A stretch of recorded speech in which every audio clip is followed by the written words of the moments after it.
Before we get started, just want to recognize some people here within the organization that have helped just throughout this process. This is a monster process. When you talk about preparing for the NFL draft, there's a lot of people involved throughout the organization that get us to this point and that kind of get us organized and make it all happen. So first, just, want to definitely recognize our area scouts who really build the foundation for this whole process starting in the fall. They're the ones that set the menu for us when we get here and start really working through the board. They've done all the character work. They've done all the player evaluations, the all-star games, the pro days, and it's a hard job. Area scouts a hard job, and our group did a really good job this year, so I want to recognize that group. Along with our national scouts and Sean Herrick, who also, help kind of get the board organized for us and again, do a lot of work in the fall, a lot of travel in the fall, supply us with a lot of information and background on the scouts, or excuse me, on the draftable players this year. And then our college director, Brandon Jurgen, who joined us here. He's been on the job here for a little less than a year.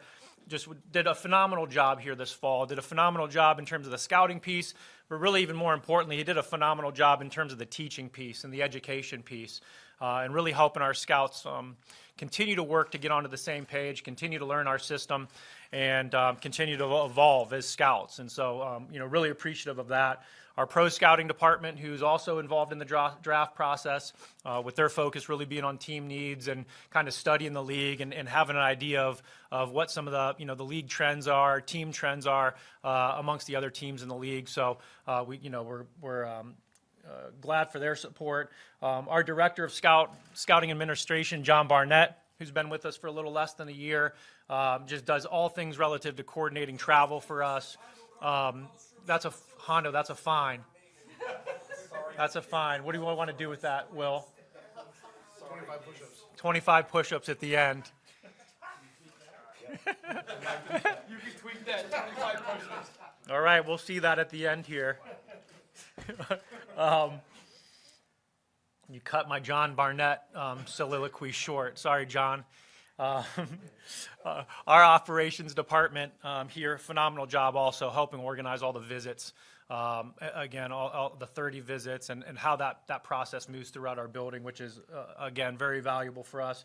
Our trainers, our strength and conditioning staff, our player development staff, all involved in helping us through the evaluation process when we bring prospects here on site. Our nutrition, cafeteria, again, all put in overtime work as we're having people come in and out of the building throughout the month for our 30 visits and those types of things. And then our families, there's a lot of sacrifice that our families go throughout the fall, especially with our college guys being on the road, but also all our in-house people, my family included. Cam, Gigi, Asher, they want to make sure I mention their name here in front of the audience. They've been helping me. Cam has a lot of draft opinions on what we're going to do here this year as a 7-year-old. So I gotta fight him down just like I got to fight you guys down. He wants to know who we're picking, where are we going, are we going to stay on the defensive side of the ball, some of the same stuff you'll be asking today. So, but just really proud, really impressed, and excited about the group of people that we have working here. We're still developing a cohesiveness as a team as we're evolving in the first year together, and really excited on where it's going. So that's all I have. I'll turn it over to you all to answer questions. We'll make Hondo go last since he disrupted this thing.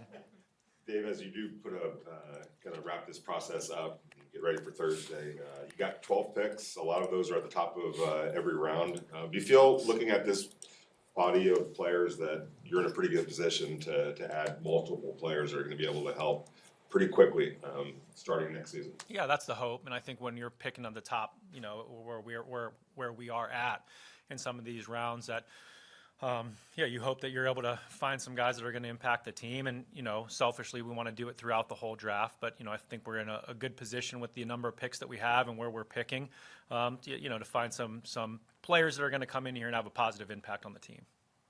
Dave, I'm sure that as the draft progresses through each round, it dictates what you were able to do, changes your strategy, right? But looking at it right now, there's no changes. It's status quo. what is the priority, what is the direction you wanna go when you're looking at the 7th pick, you're not trading up, you're not, Yep. where you're at, where's the Raiders' priority? Yeah, I think the priority is finding someone that's going to have an impact. You know, you want to find a starting level player at that spot. There's no doubt about that. And I think along with that, you want to find a player that fits hopefully fits a need that you have. Right? I mean, we're going to look at the best available players, but we also have a lot of places on this team where we can add competition and we can add people that can help our roster.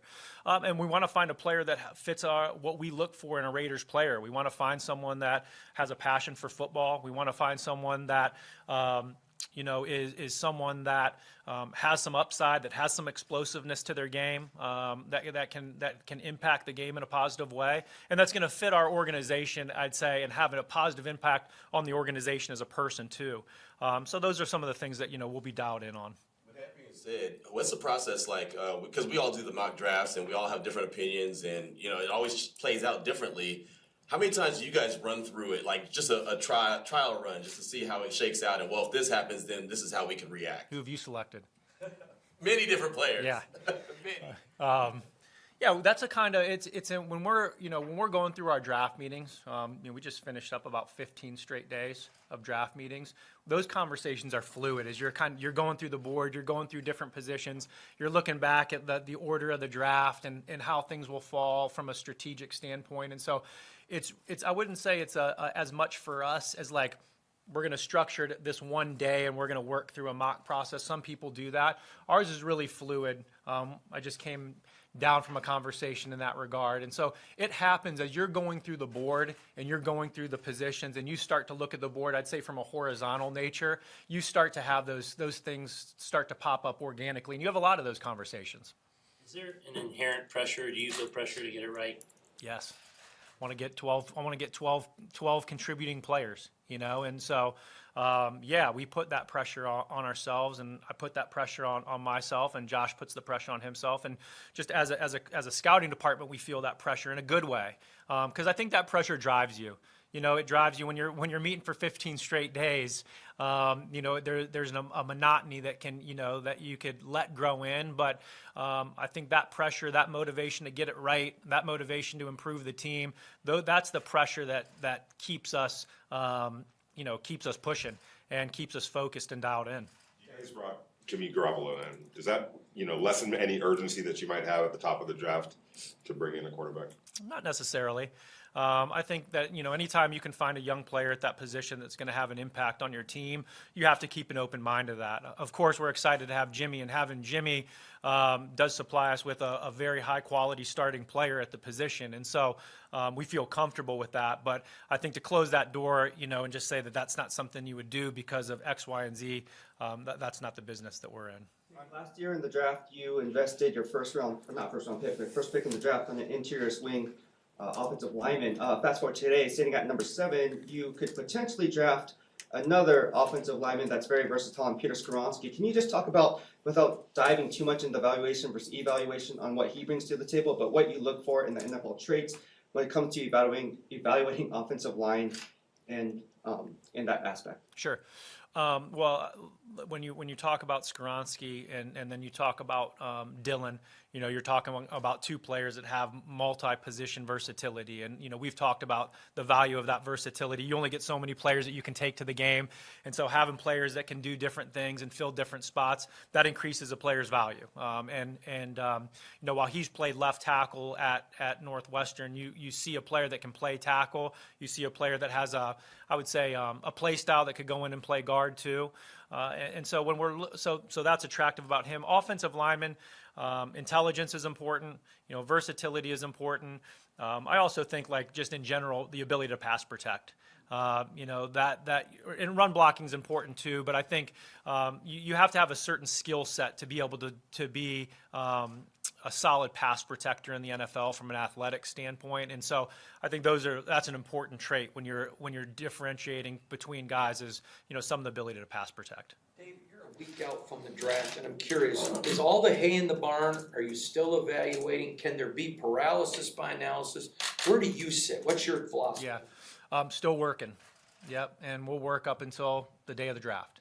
And so I wouldn't say it's it's not necessarily a paralysis by analysis type of thing. It's not, hey, let's watch 4 more games on this specific player. It's more at this point we have the board in some pockets, and there's some groups of players at different parts of the board. So it might be, hey, let's take a look at these 3 players or these 4 players. Dive back into it. Let's look at maybe these specific traits that we're looking for that we maybe had a difference of opinion on and those types of things. So it's more of I'd say a quality control check in a focused manner at this point, rather than just kind of like, hey, let's watch all 6 games again type of thing. That's not really where we're at this point. So we're getting closer, but we'll keep kind of putting in some work here all the way up until we're ready to go on Thursday. I know in the past you've talked about, when you first came into the league, you were scouting cornerbacks, and I know early in the offseason you said that you felt like the secondary might be the deepest position in the draft. How much fun or just how much enjoyment have you taken in evaluating these cornerbacks and these defensive backs in this draft class? A lot. I enjoy it. Just the athletic component of playing that position, I think is always there's is fun to watch for me. And seeing how different guys play, different matchups.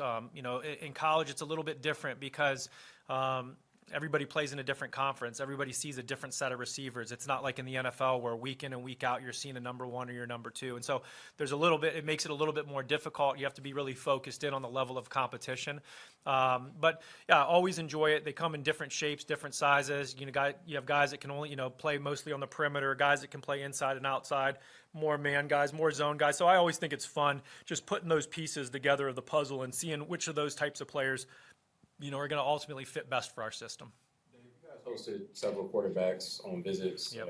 Obviously, Jimmy's going to be your starter this year, barring injury. Do you feel like you guys are in a situation where you can, be comfortable taking a player that probably isn't going to be able to play right away? Yeah, I do, and I think it goes back just to the value of the position, and I think. And so I think that's important. I think, doing your due diligence on all those guys is important too. And I don't know, obviously we're in a position where there's a lot of quarterbacks. At the beginning of this process, you could say, hey, you don't know how it's going to fall. There's 4, 5, 6 guys that we're going to do work on and, that could fall to us or be there at 7. And so we did our due diligence because of that. But I also think, the value of that position and having a young guy, that can come in and play and contribute. We see where those contracts have gone on quarterbacks too. So there's obviously an advantage of having, someone on a quarterback on a rookie contract in terms of roster construction and those types of things. And so, like I mentioned at the beginning, I think just closing that door, I think, is irresponsible to do that. What if you learned about Jalen Carter in this process, and you believe it's a more complicated issue for the Raiders than it would be for another team?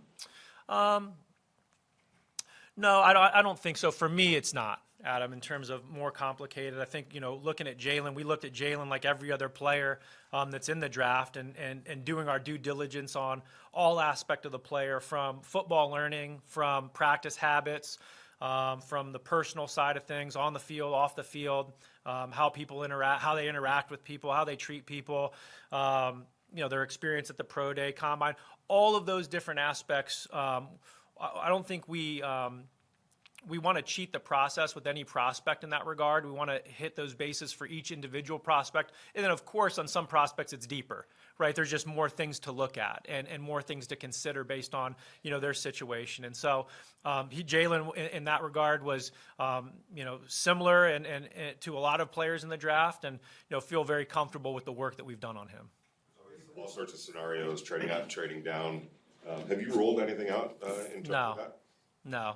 No, we haven't ruled anything out in that regard, and we won't. And whether that's for pick number 7 or if that's pick 100, we'll take every pick individually, assess the situation, what makes most sense for us, instead of in terms of staying firm and picking or moving up or moving back. And so that's kind of philosophically that's how we operate. When you're talking about that first round, sorry about that. Maybe moving up in the first round and considering some of the needs that you have, how does one outweigh the other? Yeah, and I think that's what you have to weigh, and you have to understand in that situation just the landscape of the first round, and there's a lot that goes into that. Understanding the gap between, the second rated corner on your board or the the second-rate defensive tackle versus the fourth defensive tackle, or the second tight end on the board versus the third tight end on the board. What's that gap in terms of skill? What's that gap in terms of where you think you could potentially draft that player? If you're trading up in the draft, how many players could that potentially take you out of? And so there's a lot of that mechanics, and there's some guessing to that, obviously, because we don't know. But there's a lot of those conversations that you have to work through before Thursday and have an understanding of at least what you would be willing to do. Dave, I guess kind of follow up on what you were saying right there. It's interesting with the event, the process of this whole draft.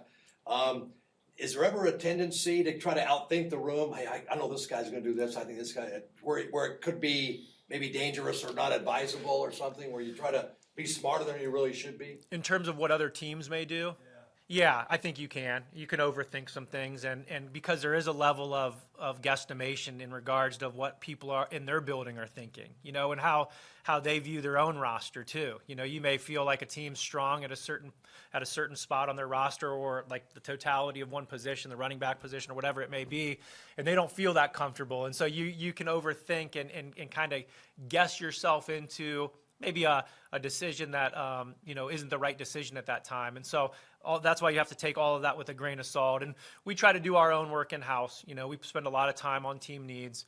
Our pro department does an excellent job, led by Dwayne Joseph, in terms of really studying the teams. That's something they do all year round, is study not only what their needs are, but what their draft philosophies are, what they've done leading up to the draft and things like that, to try to have his best educated guess on what those different teams may do. But you can outthink yourself. There's no doubt about it, and you have to be smart in that way. Dave, a lot of general managers, best player available, who I'm taking. Other guys say, hey, if I'm full at that position, I'll slide. What is the Dave Ziegler mentality of drafting? Yeah, I think we talked about it last year. We're focused on taking the best player available. I think where our roster's at, and our want to improve competition at every position, and that leaves us open to that. Now, I would also say, and I would caveat that by saying, when you talk about best available player, there's a lot of different things that encompass that. It's not just tape. And so it's the best fit for the Raiders. And there's different things that go into that, whether it's, the football intelligence piece, football character. There's different things that go into that makes that player the best available player for each individual organization. I think that sometimes can get lost. And so that's what it means for us, the best available player that's the best player for the Raiders organization and fits what we're looking for. And we're going to stay true to that process and stay open to that. A lot of versatility between the different types of cornerbacks in this class, from Christian Gonzalez, Devon Witherspoon, and Joey Porter Jr. What are some traits that you look for in terms of starting outside cornerbacks that you value? I think one of the big things is guys that can affect the passing game by making plays on the football. I think that's a trait that you want to see, and it doesn't always materialize in college stats, though, because a lot of guys are asked to play a certain type of way, and that's part of the difficulty in maybe evaluating the position. You may watch a guy that maybe doesn't have much ball production because they've asked him to play a bunch of cover 3, and he's playing 7-8 yards on the ball, but then when you look at his athletic traits, his short area quickness, his explosive burst, his speed, that's the level of projection that you have to make. But I think people that can make an impact on the ball is important. I think for us, we have a little bit more diversification in our coverages in terms of both playing zone and playing in some man schemes. So guys that can play man coverage, guys that you can see have a feel at the top of routes to match routes and stay in phase and those types of things. And also I'd say press technique, which is something I think you can improve on. But just a player's ability to play with patience at the line of scrimmage, ability to affect the route and disrupt the route from a man-to-man situation are a couple of the traits that we look for. And there's also the aspect I think that gets lost is tackling. You still have to be able to tackle. You get edge runs, you get, especially, the games become a little bit more horizontal, not as many vertical runs, straight down the middle of the formation. And so guys that can show up and tackle, I think that's still an attractive trait for us too.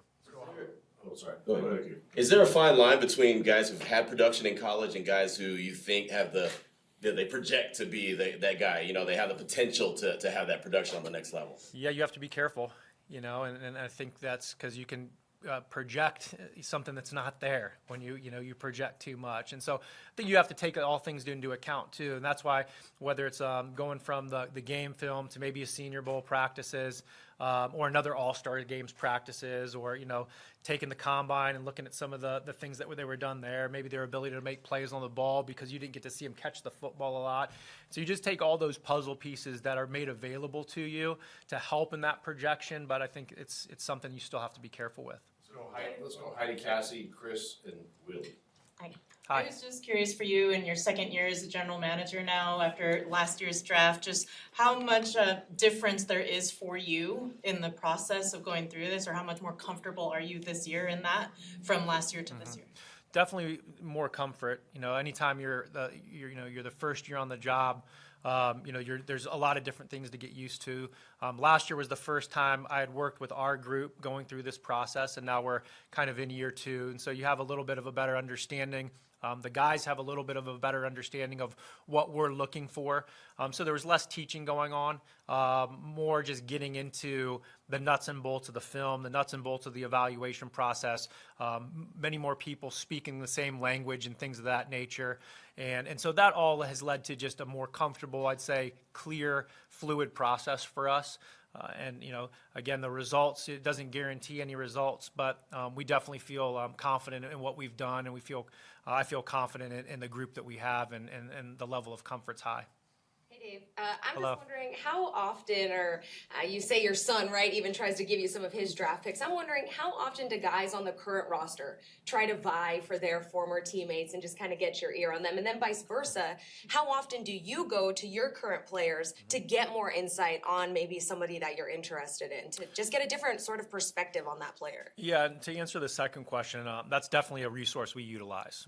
Guys that are on our team, currently on our roster, that have played with different guys in the draft, those are conversations we're going to have during the process that we have had also. And so, yeah, it's a valuable resource because they've been with those players in a more detailed way than we have. They've seen them practice. They've seen some guys grow, throughout their time that they spent with them in college. And so definitely a lot of value in that.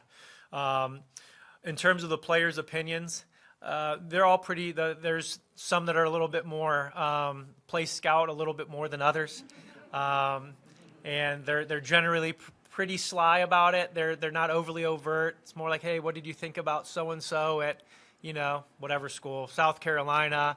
Hey, did you watch him? Did you visit him? Yeah, I played with him. And so there's more of that interjection from certain scouts that are on our 50, now our 90-man roster than others. But at the same time, keep an open mind, keep an open ear, and take it with a grain of salt. There seems to be a pretty impressive class of tight ends, and I was just curious what your thoughts are of the 2 local kids that played high school ball, that Dalton Kincaid and Darnell Washington. It might be going too deep in the weeds to have you answer that, but have you looked at these 2 guys, and what are their traits? Yeah, 2 good football players. Again, 2 local people that have went into the college, went to good football programs too, and had success at 2 good football programs, which says a lot in itself. To go to Georgia and go to Utah and earn starting roles and be highly productive players at those 2 schools says a lot about those 2 players. Different styles of players.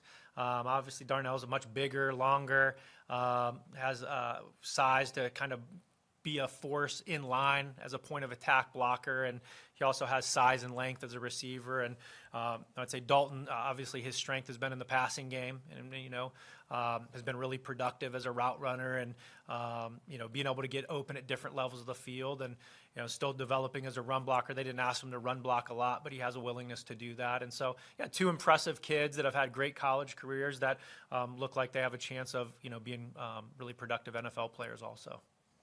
Dave, you answered Vinny and to Sean's questions about quarterbacks and saying you're not going to close the door. You have to sort of just wait it out, see if any of those guys happen to drop. And when I asked you about priority, you gave me some characteristics. Guys that can come in and start, compete, and character. Are you open to that? Means that if the right guy drops, does that mean that Jimmy G could have some competition? Yeah, I think we're open to having competition at the quarterback position and every other position on the roster. I think that we're never going to close the door on that. Just philosophically, the way that Josh and I believe that we're going to build this roster is we're going to any opportunity that we have a chance to improve the competition, and if that means it's at the quarterback position and there's a competition there, we think that brings out the best of our players. And so I think that's why we wouldn't close the door on, I talked about some of the different reasons we wouldn't close the door on that specific position, but I don't think we'd ever look at it, necessarily and say, hey, just because this one player is here at this position, that we have to cancel ourselves out of, drafting another high-level player at any position on the roster. We're gonna do 3 more. We'll go Ed, Vinny, and then Adam. I assume last year you and Josh were on the same page for most things, and those times you might not be. I assume you have the final say. Can you take us through something like that if you're just not on a page with whether you're scouts or Josh and how those conversations go? Yeah, well, I'd say just through our process of how we work up to Thursday, Josh and I, spend a lot of time, the last kind of week leading up to the draft, ironing out those different things. And so we won't have a situation where we're actually in the draft room and a pick is there and we're on 2 different pages. We'll have ironed all those things out prior to getting to that point. And so, there'll be some debates to get to that point on certain things, but we'll work through all that throughout, by the time we get to the draft, and we'll be ready to go. There's been a lot of talk about this S2 test. Is that a tool that you feel is valuable and one that you guys utilize? And then also, you started your off-season program on Monday. Josh Jacobs isn't here, hasn't signed his franchise tag. Any concern with that, or do you feel like there's a path available for you guys to find common ground and work something out? Yeah, in terms of the S2 cognition test, we're familiar with it. It's not something that we currently utilize here. We use a lot of different other available tools for us evaluating quarterbacks and other positions, different psychological tests, things of that nature that we value. So I know some what it is and some of the value of it, but like I said, not something that we currently have in place here. Was that the Josh? Oh, and in terms of Josh, like you said, yeah, he hadn't signed the tender yet, so obviously he's not allowed to, be by NFL rules, be here for this portion of the all-season program. But we're going to continue to work, through that situation. And as I've mentioned before, I'm not going to really do the contract negotiation and those types of things in the public eye. I just don't think that's responsible to do or fair to do for any of the parties involved. And so we'll just keep working through that process and see where it goes. I was going to ask about Josh, but I think maybe on a more general level, do you think the running back scale needs to be looked at in a certain way? Like, it seems like smart teams are not guaranteeing long-term contracts to running backs because that's probably the smart thing to do. But running backs are have a shorter shelf life. They go through this grind. Like, do you think that needs to be looked at some point? Looked at in terms of the pay scale, I guess, in terms of maybe getting them paid sooner or something along those lines, not affecting the cap as much for running backs. Like, that's above my that's not those aren't the weeds that I want to get into right now. I would just say this, in terms of the running back position, obviously it's a physical position to play, and it's one of the more physical positions to play in football. Those guys take a lot of hits. They're often carry the ball and touch the ball more than other skill players and things like that, and so it's a tough position to play. And in terms of like getting into the the pay scale and what it could be or should be, I'm gonna leave that one alone. All right, well, then we'll wrap it up. Thank you, guys. Thank you. Dave? Dave, the overall